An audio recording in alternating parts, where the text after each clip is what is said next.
আসসালামু আলাইকুম সুপ্রিয় দেশবাসী। আপনারা জানেন সাবেক পুলিশ লীগের প্রধান বেনজির আহমেদ দুবাইতে একটি শপিং মলে গ্রেপ্তার হয়েছে। এই বেনজির আহমেদ কিন্তু রাষ্ট্রীয় সন্ত্রাস এবং রাষ্ট্রীয় ঔদ্ধত্যের একটা প্রতীক ছিল।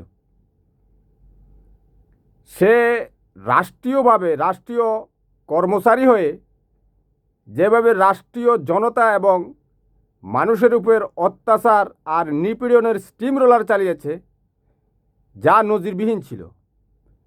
তার নামের সাথে কিন্তু এই নজিরের সম্পর্ক রয়েছে। বেনজির, এমন কোনো নজিরবিহীন কাম নেই যে সে করে নাই। কারণ সে আওয়ামী লীগ করতো, গোপালগঞ্জের লোক, সে আওয়ামী লীগ। এবং তার যে বডি ল্যাঙ্গুয়েজ, তার যে ঔদ্ধত্য, মানে তার যে অহংকার, সেটাও ছিল কিন্তু বেনজির, যেটা নজির পাওয়া যাবে না। তারা মনে করতো পুরো গোপালগঞ্জের লোক আওয়ামী লীগ করে, পুরো বাংলাদেশের মানুষে আওয়ামী লীগ করে।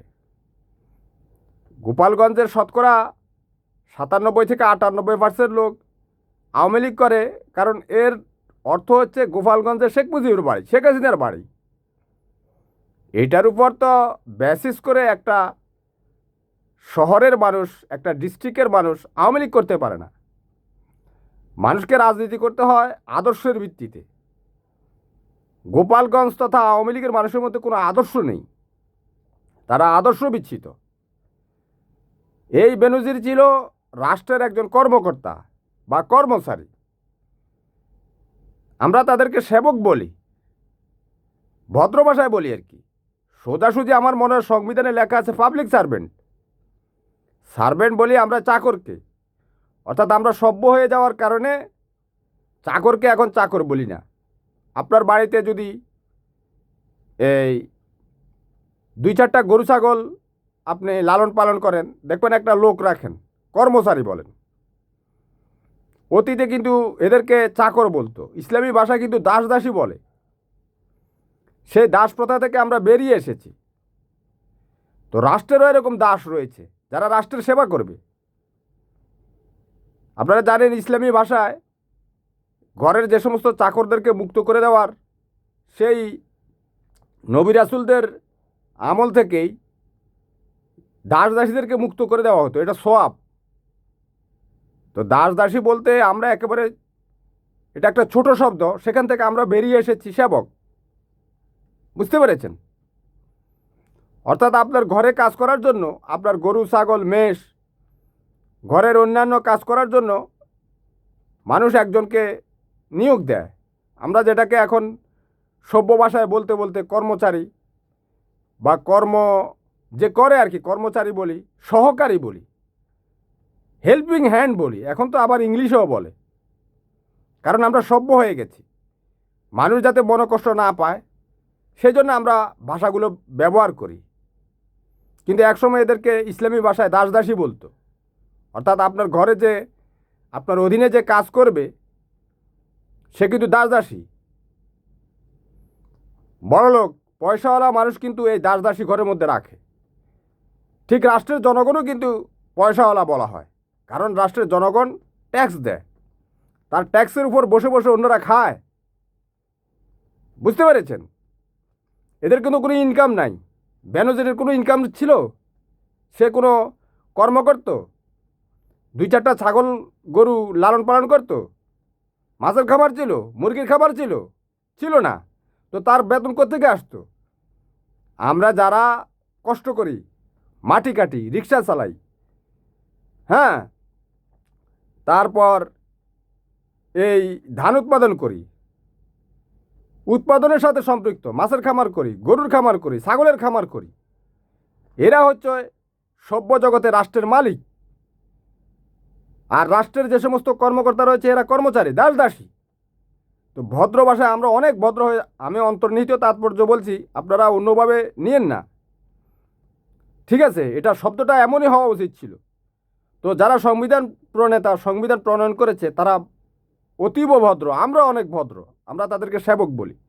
কিন্তু এই বেনজিররা ক্ষমতায় বসে নিজেদেরকে মালিক বানিয়ে ফেলেছে, আর আমাদেরকে বানিয়ে ফেলেছে চাকর বাকরের মতো। গণতান্ত্রিক পরিবেশে ভিন্ন মত থাকবে, ভিন্ন দল থাকবে, কিন্তু তাদেরকে নিপীড়ন করা যাবে না। এক সময় রাজা মহারাজাদের সময় তারাই ক্ষমতায় থাকতো, তার ছেলে তার মেয়ে তারাই ক্ষমতায় থাকতো। এরপর মানুষ ম্যাচিউরড হতে হতে মানুষের মানব সত্তার উন্নয়নের সাথে সাথে তারা গণতান্ত্রিক প্রক্রিয়া নিয়ে এসেছে। রাজারাজির এখন বেল নেই। কথা বুঝতে পেরেছেন? যে কোনো সময় একজন যে কোনো মানুষ তার যোগ্যতা থাকলে সে দেশের প্রধানমন্ত্রী প্রেসিডেন্ট হয়ে যেতে পারে। সেটা কে কত প্রভাবশালী হলো, কে রাজার বংশের কে রানীর বংশের, সেটা না। সেটা হচ্ছে এখন সেটাকে মূল্যায়ন করা হয় কে কত দেশপ্রেমিক সেটার হিসেবে। কারণ মানুষ এখন পরিশীলিত হতে হতে তাদের মধ্যে গ্রেটনেস এসে গেছে। এখন রাজা মহারাজা অমুক বংশ তমুক বংশর চেয়ে সবচেয়ে বেশি জরুরি হয়ে গেছে কে দেশপ্রেমিক, কে মানবপ্রেমিক। সব সময় উচ্চ বংশের মানুষ হলেই যে দেশপ্রেমিক হয়, মানবপ্রেমিক হয়, এমন তো না। এরা অনেকের ফুড এজেন্ট হয়ে থাকে। যেমন শেখ হাসিনা, সে ভারতের ফুড এজেন্ট ছিল, তাই না? শেখ পরিবারকে বলা হতো অনেক বড় কিছু।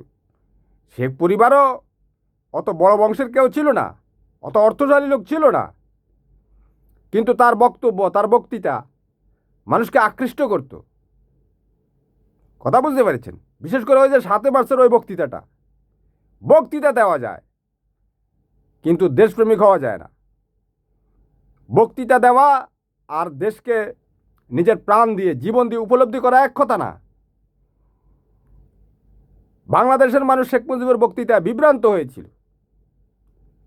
আমি বিভ্রান্ত এই কারণে বলছি, এখনই বিভ্রান্ত হচ্ছে। ওই সময় দেশের প্রয়োজনে, ভাই এগুলো হচ্ছে ক্ষমতার খেলা, কে কখন ঢুকে পড়ে বলা যায় না। অনেকে বলে শেখ মুজিব দেশপ্রেমিক, সে বাংলাদেশ স্বাধীন করেছে, বাংলাদেশের স্বাধীনতায় সে স্বাধীনতা সংগ্রামের নায়ক ছিল, জেল খেটেছে। আর জেল তো বেগম খালেদা জিয়াও খেটেছে। আমাদের স্বর্গীয় নেত্রী বেগম খালেদা জিয়া জেল খেটেনি? তাহলে শেখ মুজিবের চেয়ে কম কি করেছে?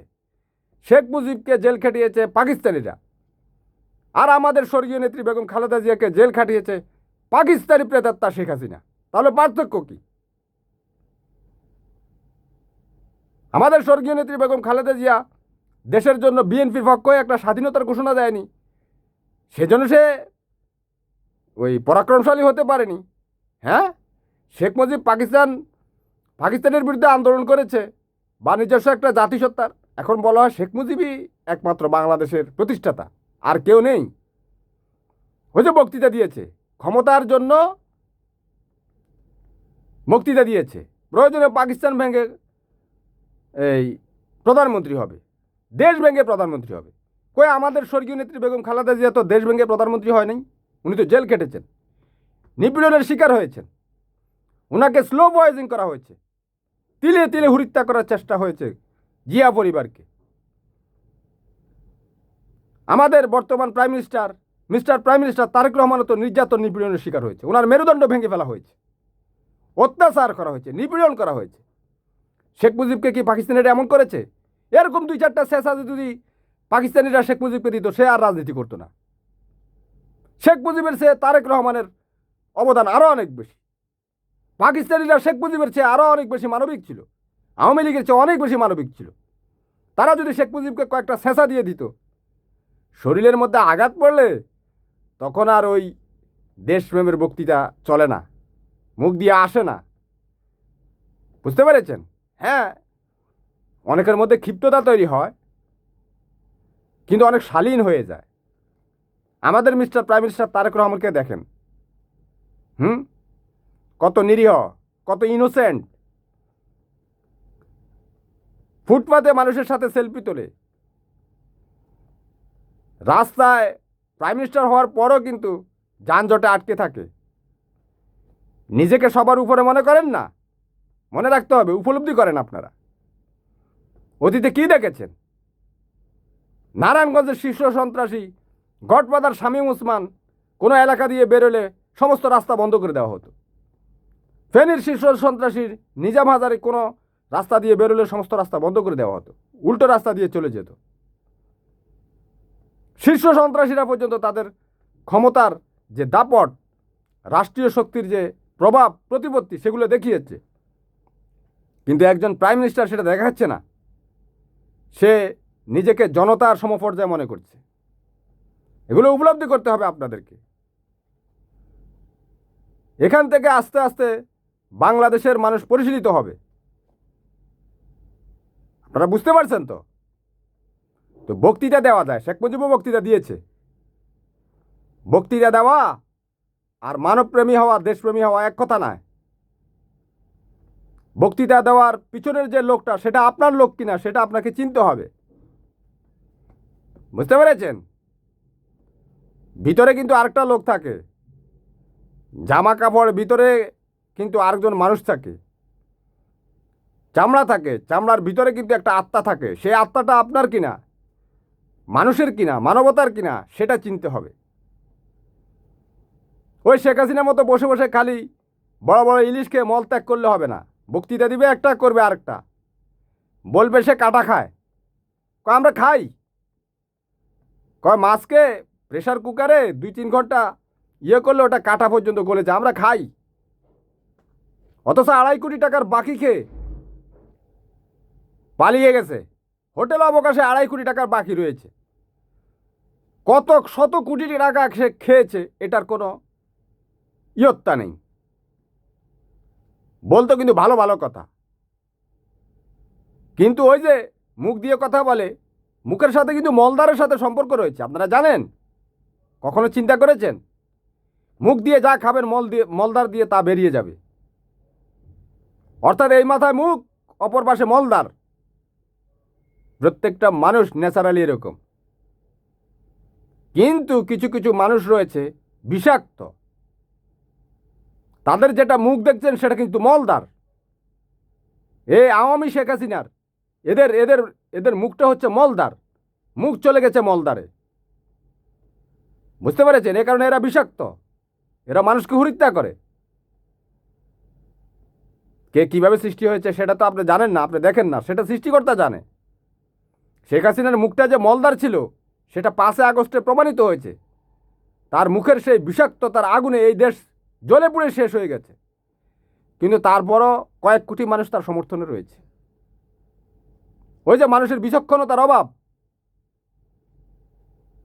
বক্তৃতা শুনে বিভ্রান্ত হয়ে যায়। অনেকে আমার কথায় আঘাতপ্রাপ্ত হবে। আওয়ামী লীগের কয়েক কোটি মানুষ তো আছে, 1-1.5 কোটি মানুষ তো রয়েছে, তাই না? তারা তো ওই বিচক্ষণতা না থাকার কারণে, প্রজ্ঞা না থাকার কারণে নেতা চিনতে পারেনি। চিনতে পেরেছে, তারা মনে করে যে তাদের নেতা শেখ মুজিবই মহানবী। ক্ষমা সুন্দর দৃষ্টিতে দেখবেন, আমি মহানবী বলছি আর কি।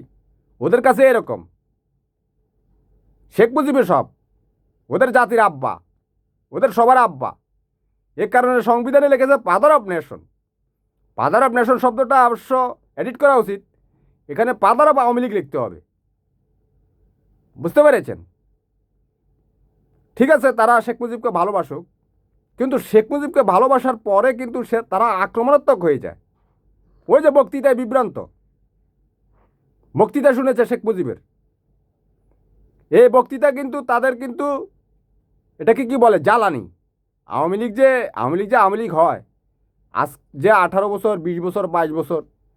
ওই দিন একটা ইউটিউব চ্যানেলে দেখলাম, একটা বাচ্চা ছেলে ক্লাস 6-7 পড়ে, তাকে পুলিশ ধরেছিল 5 আগস্টের পরে। সে ওই শেখ মুজিবের যে তীর্থস্থান, ওটা যে ভেঙে ফেলেছে, সেখান থেকে সে ইটের টুকরা নিয়ে আসছে। বুঝতে পেরেছেন? ফুল দিয়ে এসেছে। সে শেখ মুজিবকে ভালোবাসে, তীর্থস্থানে গিয়েছে। তাকে গ্রেপ্তার করার পর তার মা বাবা মুচলেখা দিয়ে ছাড়িয়ে এনেছে। ওই ছেলেকে নিয়ে অনেক এই ইউটিউবাররা প্রতিবেদন বানিয়েছে। সে ভয় করে না, নির্ভীক। ওই যে শেখ মুজিবের বক্তৃতা শুনে ফেলেছে। শেখ মুজিব এদেশের জন্য সংগ্রাম করেছে, তারপর বক্তৃতা দিয়েছে। মেইন তো শেখ মুজিবর ওই যে 7 মার্চের বক্তৃতাটায় মানুষকে আকর্ষণ করে। এবারের সংগ্রাম আমার মুক্তির সংগ্রাম, এবারের সংগ্রাম স্বাধীনতার সংগ্রাম। আমি ছোটোবেলা থেকে এই পর্যন্ত 2024 সালের 5 আগস্ট পর্যন্ত শেখ মুজিবের আর কোনো কিছুই শুনি নাই। এই শুধু বক্তৃতা এটা শুনতাম। এই বক্তৃতা এটাতে বিভ্রান্ত হয়ে এই সমস্ত এই সাগু মাগু যা আছে এগুলো আওয়ামী লীগ করে। এই সাগুরা শেখ মুজিবের বক্তৃতা এটা ছাড়া আর কোনো কিছু নেই। বিভ্রান্ত তো, না ইতিহাস জানে, না শিক্ষা দীক্ষা জানে। শিক্ষা দীক্ষাও কিছু রয়েছে, কিছু থিসিস তো মুখস্থ করেছে। অনেক শিক্ষিত লোক আওয়ামী লীগ করে। ওই যে বক্তৃতাটা শুনে আর কি, বক্তৃতাটা শুনে একজন মানুষ কিন্তু আওয়ামী লীগ করতে পারে। কিন্তু এই বক্তৃতার পিছনের লোকটা কি সত্যিকার অর্থে দেশপ্রেমিক কিনা, মানবপ্রেমিক কিনা, সহনশীল কিনা, রুচিশীল কিনা, এটা আর ভাবা আসে না। অনেকেই বক্তৃতাটা শুনে আওয়ামী লীগ করে। এ কারণে আমি বক্তৃতাটা সমালোচনা করি। আমি রিসার্চ করে দেখেছি। আপনি দেখেন হাওয়ার্ড বিশ্ববিদ্যালয় থেকে পাশ করে আসা এই যে মখা আলমগীর, মহিউদ্দিন খান আলমগীর যে স্বরাষ্ট্রমন্ত্রী ছিল আওয়ামী লীগের সময়, সেও তো আওয়ামী লীগ করে।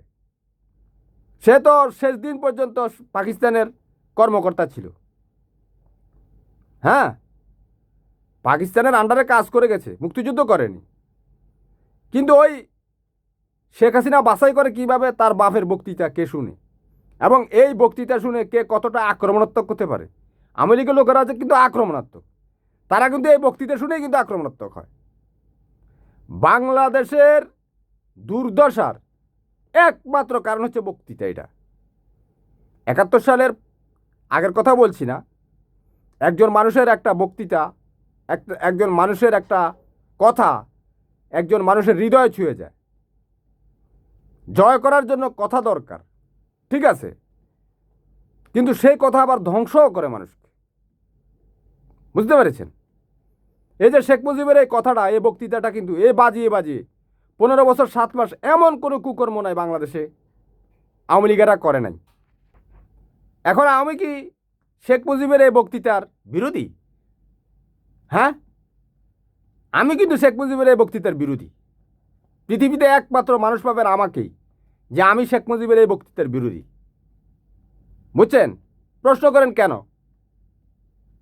প্রশ্ন আসে না? আওয়ামী লীগের লোকেরা তো বিশ্বাস করে এই বক্তৃতা দিয়ে দেশ স্বাধীন হয়ে গেছে। কিন্তু আমি গভীরভাবে অনুসরণ করেছি। দীর্ঘ বহু বছর আওয়ামী সমর্থকদেরকে অনুসরণ করেছি। যারা আমার আশেপাশে আছিল, আমার সাথে যারা বাক্য বিনিময় করেছে তারা জানে।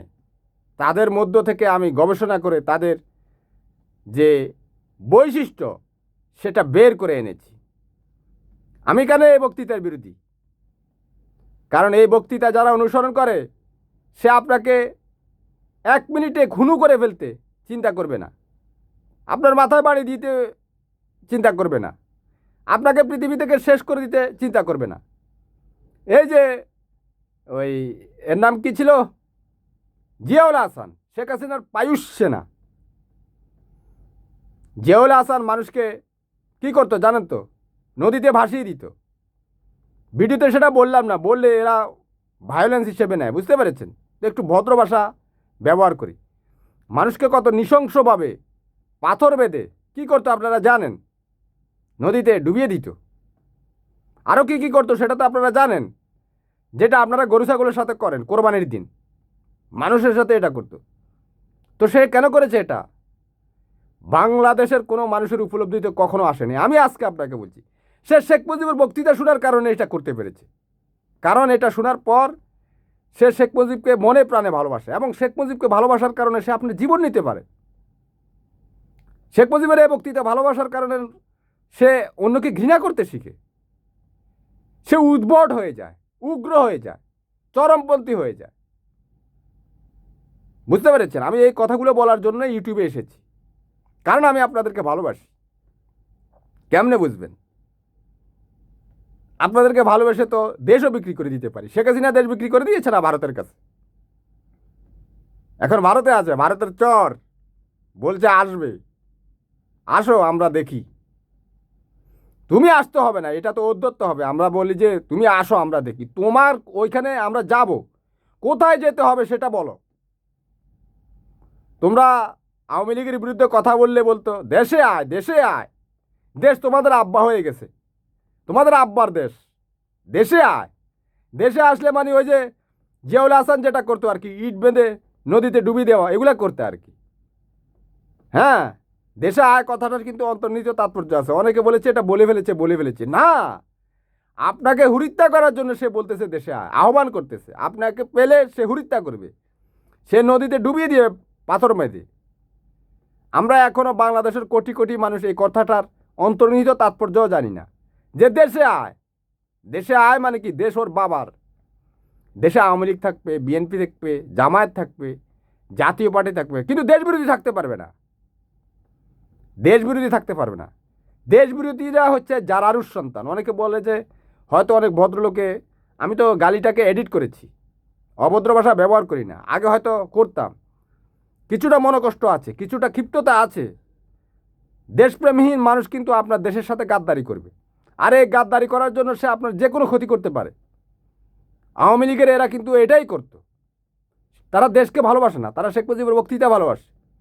এই কারণে আমি এই বক্তৃতার বিরোধী।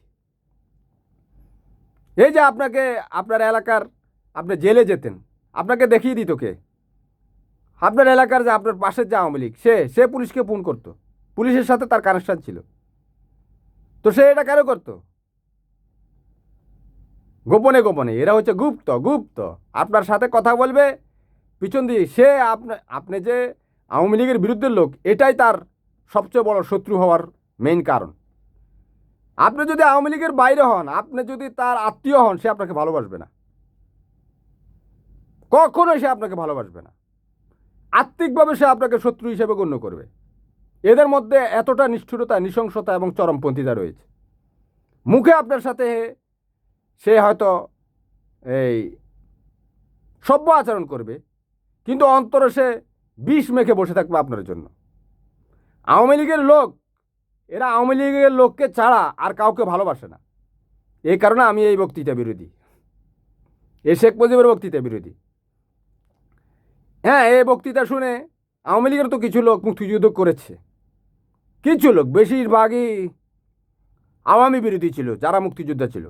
এই যে জাসদের মুক্তিযোদ্ধারা, তারা তো সবাই তো আর শেখ মুজিবের বক্তৃতা শুনে যায়নি। জাসদ যারা, তারা হচ্ছে কমিউনিস্ট শাসনের, তারা যে ওই যে রাশিয়ার একটা আছে না, নামটা তো ভুলে গেছি, কমিউনিজম শাসনের সমর্থক ছিল, বুঝতে পেরেছেন? তারা তার আদর্শ লালন করে। সবাই তো আর শেখ মুজিবের বক্তৃতা শুনে দেশের প্রয়োজনে যুদ্ধে গিয়েছে, সবাই তো আর শেখ মুজিবের বক্তৃতা শুনে দেশে পক্ষে যুদ্ধে যায়নি। আওয়ামী লীগের যারা যুদ্ধে গিয়েছে, তারা বলে যে তারা শেখ মুজিবের বক্তব্যে অনুপ্রাণিত হয়ে যুদ্ধ করেছে। তোফায়েল আহমেদও বলেছে, তোফায়েল তো যুদ্ধ করেনি, সে বক্তৃতা শুনিয়ে তারপরে ভারতে চলে গিয়েছে, এরপর মুক্তিযুদ্ধের সংগঠক হয়েছে। আব্দুর রাজ্জাকও যুদ্ধ করেনি, আমির হোসেন আমুও যুদ্ধ করেনি। আওয়ামী লীগের এদেরকে বর্ষিয়ান নেতা বলা হয়। নূরে আলম সিদ্দিকীও যুদ্ধ করেনি। আসম আব্দুর রব অস্ত্র হাতে যুদ্ধ করেনি। আসম আব্দুর তো আওয়ামী লীগ বিরোধী লোক, কিন্তু আসম আব্দুর রবের একটা ভূমিকা ছিল, সে স্বাধীন পাকিস্তানের যে পতাকা, এটা যুদ্ধের চেয়েও ভয়ঙ্কর ছিল। সেই সর্বপ্রথম বাংলাদেশের এই লাল সবুজ যে পতাকা আপনারা দেখছেন, এটা প্রথম 2রা মার্চ 1971 সালে ঢাকা বিশ্ববিদ্যালয়ে সে উত্তোলন করেছে। সে রাষ্ট্রদ্রোহী। আসম আব্দুর একমাত্র প্রথম রাষ্ট্রদ্রোহী যে পাকিস্তানের পতাকা ছিঁড়ে সে বাংলাদেশের পতাকা উত্তোলন করেছিল। এটা শেখ মুজিবের চেয়ে অবদান আরও বেশি। আমি রাষ্ট্রদ্রোহী বলছি, আমি এটা মুখ দিয়ে বলার মতো বলেছি, মন থেকে বলিনি। এই রাষ্ট্রদ্রোহী হওয়ার কারণে আজ বাংলাদেশের পতাকা, কিন্তু অনেকে সেই পতাকার কথা জানে না। যে একটা পাকিস্তান ওই সমস্ত পাকিস্তান ছিল, আমি সেই হিসেবে রাষ্ট্রদ্রোহী বলছি। এরা হচ্ছে রাষ্ট্রের জনক।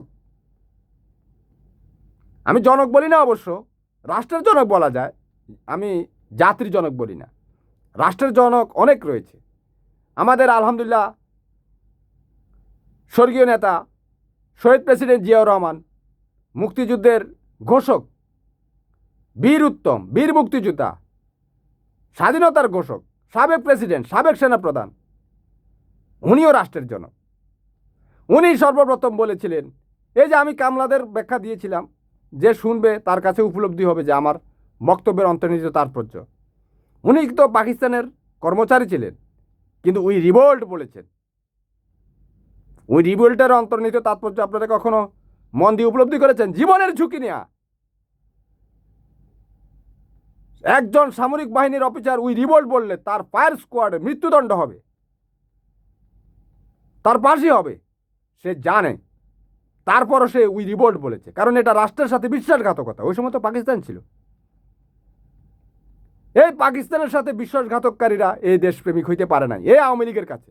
তারা পাকিস্তানের চর হয়ে গেছে। যে ভদ্রলোক ওই রিভোল্ট বলেছে, বাংলাদেশের লক্ষ লক্ষ এই পাকিস্তানি কর্মচারী ছিল, কেউ ওই রিভোল্ট বলেনি, সাহস করেনি। শেখ মুজিবও বলেনি। শেখ মুজিব স্বাধীনতার ঘোষণা দেয়নি কেন? কারণ সেটা পাকিস্তানের সাথে বিশ্বাসঘাতকতা হতো, সেটা রাষ্ট্রকে ভেঙে দিত, এবং সেটা সে যদি ব্যর্থ হয়ে যেত, এটা তারা উপলব্ধি করে না, অনেকেই উপলব্ধি করে না। এই রাষ্ট্র তৈরির যে নতুন প্রক্রিয়া, সেটা ব্যর্থ হয়ে গেলে এদের ফাঁসি হয়ে যায়। এই কারণে শেখ মুজিব দড়ি মাছ নাসুই পানি বলে সে বিভিন্ন বক্তৃতা দিত। কিন্তু জিয়া রহমান তো সেটা করেনি। উনি সরাসরি বলেছে উই রিভোল্ট। পাকিস্তান যদি না ভাঙতো, বাংলাদেশ যদি স্বাধীন না হতো, তাহলে জিয়াউর রহমানের ফাঁসি হতো বিচ্ছিন্নতাবাদিতার অভিযোগে, রাষ্ট্রের স্থিতিশীলতা, রাষ্ট্রকে ভেঙে দেওয়ার অপরাধে। এই দেশের মফিজ লীগ এগুলো চিন্তা করে না। হায় রে মফিজ, হায় রে হজ্জা, শুধু শেখ মুজিবুর বক্তৃতা। এখন শেখ মুজিবুর বক্তৃতার আমি সমালোচনা করেছি, এই কারণেই কিন্তু আওয়ামী লীগের লোক সুযোগ পাইলে আমাকে কিন্তু ধরাশায়ী করবে। এখন আমি কি এই শেখ মুজিবের এই বক্তৃতা আপনি যদি কটূক্তি করেন, আপনাকে বলবে রাজাকার। আরে রাজাকার যে, সে হচ্ছে জারারুর সন্তান, বেশবস্যার সন্তান। আমার মধ্যে সততা আছে, আমি সততার মাধ্যমে বলছি। আমি শেখ মুজিবের শুধু বক্তৃতার সমালোচনা করেছি। কেউ নিজের গায়ে জারারুজের কালিমা নিবে, বেশবস্যার সন্তানের কালিমা নিবে, তারা কিন্তু সৎভাবে এটা বলতে পারবে না। আমাদের মধ্যে সততা আছে, মানবপ্রেম আছে, দেশপ্রেম আছে। আমরা বাংলাদেশপন্থী, আমরা পাকিস্তানপন্থীও না, ভারতপন্থীও না। তবে একটা কথা বলে রাখি, এখন যে ভারত যেটা আমাদের সাথে করছে, এখন আপনি আপনার চিরশত্রু পাকিস্তানের সাথেও হাত মিলাতে হবে, বুঝতে পেরেছেন? কিন্তু আওয়ামী লীগ কিন্তু ওই পাকিস্তানের সাথে হাত মিলানোর কথা। সব ভারতের যে পায়ুষ সেনা, ভারতের আন্ডারে, ভারতীয় সাম্রাজ্যের অধীনে থাকতে চায়। আমরা তো স্বাধীন চেতা।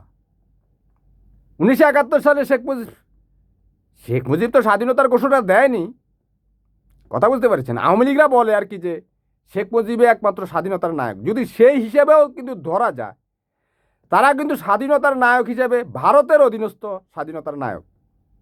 এই আওয়ামী লীগের গুলা যে এরা বলে এরা মুক্তিযুদ্ধ, এগুলো সবগুলো মূত্রযোদ্ধা, এগুলো মূর্খ, অশিক্ষিত, দামড়া। এরা এমন এক মূত্রযোদ্ধা যেটা ভারতপন্থী মূত্রযোদ্ধা, ভারতের অধীনে থাকা। কিন্তু আমরা যে জাতীয়তাবাদী শক্তি রয়েছি, ইসলামী শক্তিতে বিশ্বাসী, তারা কিন্তু ভারতপন্থী, পাকিস্তানপন্থী না। আমরা পুরো স্বাধীন চেতা, বাংলাদেশপন্থী। এই কথাটা এর আগে ইউটিউবে শুনেছেন? কোনো বুদ্ধিজীবীর কাছ থেকে শুনেছেন? আপনার কথার অন্তর্নিহিত তাৎপর্য থাকতে হবে। কথা দিয়ে বিশ্ব জয় করা যায়, কথা দিয়ে মানুষের হৃদয় জয় করা যায়, কথা দিয়ে খুনু করা যায়। এই যে আওয়ামী লীগের চেলা চামুন্ডারা খুনু করে, এই শেখ মুজিবের কথা শুনে, শেখ মুজিবের বক্তৃতা শুনে, এরা নষ্ট, নোংরা, নর্দমা। এরা এদের আব্বু শেখ মুজিবের বক্তৃতা শুনে আপনারে হুরিত্যা করতে একটা সেকেন্ড সময় নেবে না। এই কথাটা মনে রাখবেন। এই যে আওয়ামী লীগের লোকগুলো এতদিন বাংলাদেশে হুরিত্যা চালিয়েছে, কেন চালিয়েছে? কেন চালিয়েছে? এই শেখ মুজিবের কথা শুনে। বুঝতে পেরেছেন? শেখ মুজিবের কথা শুনলেই সে আপনাকে শত্রু মনে করবে। এই জিনিসটা মাথায় ধরে রাখবেন। 5 আগস্ট 2024 সালের বিপ্লবী গণ অভ্যুত্থানকারীরা আপনারা আপনাদের ব্রেনে রাখবেন। বুঝতে পেরেছেন? আপনারা কিন্তু নইলে শেষ হয়ে যাবেন। বুঝতে পেরেছেন? শেখ হাসিনা বলতেছে আসবে, শেখ হাসিনা ভারতের চর হয়ে আসবে। সে আপনার জন্য সে বলতেছে সে প্রত্যাবর্তন করবে, সে হুরিত্যাবর্তন করবে। আমি ওই শব্দটা বললাম না, ওই যে ভায়োলেন্সের আওতায় চলে যায়, যেটাকে হত্যাবর্তন বলে আর কি। তারপরে বললাম একবার, মনে রাখবেন, সে প্রত্যাবর্তন করবে না। সে ভারতীয় চর, তার মুখের যে কথা, তার সে ভাষার অন্তরালে আছে হিংস্রতা, ঘৃণা, নষ্টামি। সে ভালোবাসে, কিন্তু সে আওয়ামী লীগারদেরকে ভালোবাসে, আওয়ামী লীগের বাইরের কাউকে ভালোবাসে না। এটা হচ্ছে আওয়ামী লীগারদের মুক্তিযুদ্ধের চেতনা, ভারতপন্থী তার মুক্তিযুদ্ধের চেতনা, বাংলাদেশপন্থী মুক্তিযুদ্ধের চেতনা এদের মধ্যে নেই। এরা স্বাধীনতাকামী না, এরা ভারতকামী। ভারতকামী হওয়াই যেত, সমস্যা কি? অনেকে তো প্রশ্ন করবে ভারতকামী হওয়া যায়। আচ্ছা, ভিডিও বড় হয়ে যাচ্ছে, অন্য ভিডিওতে সেটা বলবো। আল্লাহ হাফেজ, ভালো থাকবেন।